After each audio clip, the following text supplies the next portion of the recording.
Hey there, everybody on YouTube.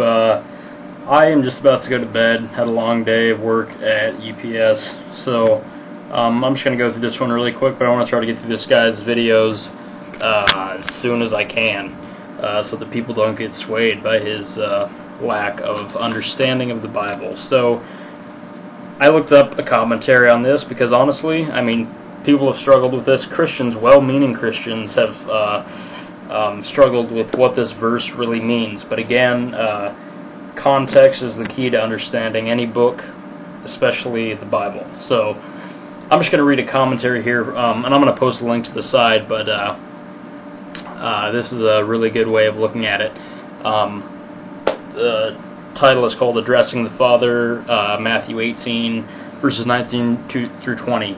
The relation of these verses to the foregoing context is as follows. Verses 19 to 20 are integral to the section beginning in verse 15. The 2 of verse 19 and the 2 or 3 of verse 20 answer to the instructions of verse 16. Take one or two others along. But the larger context of the preceding chapters is in view as well. So don't just study this chapter, study the whole thing. Clearly, those who pray according to verses 19 and 20 are Christians. They alone have the right to make requests to the Father.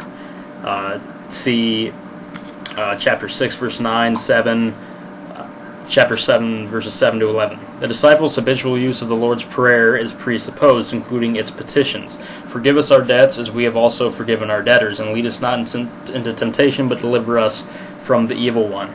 In other words, the prayers of chapter 18, verses 19 to 20, presuppose forgiveness of the erring brother by those whom he has sinned against.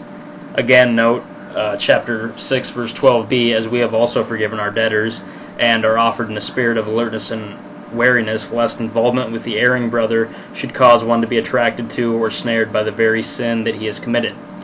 The relation to these verses to the following context is as follows. In keeping with the point just made about concerning the fifth petition of the Lord's Prayer, it's very significant that the present passage is followed immediately by Jesus' teaching on forgiveness or long-suffering, and by his parable about the unmerciful debtor. As we shall see, this parable speaks both of sin and of responses to sin, and especially of the latter, more particularly of an unforgiving response. See verse 35. Warnings are thus issued to those with the responsibility of addressing a sinful brother. The relation to these verses to Matthew's portrait of Christ is as follows. Verse 20 speaks both of Jesus' authority. Those who have come together to pray to the Father do so in my name and in his presence. Both these aspects are illuminated by chapter 28, verses 18 to 20. Jesus says, all authority in heaven and on earth has been given to me. Note the reference to heaven as well as to earth. This indicates that Jesus exercises authority at the very time and in the very place where his people are praying to the Father. Jesus goes on to say, and surely I am with you to the very end of the age. This forms an inclusio with Matthew 1:23, Emmanuel, which means God with us. And it goes on here, but I mean, again, context is the key to everything. The context of this verse is talking about two who are gathered in my midst in the context of dealing with a brother in sin. I am in their midst.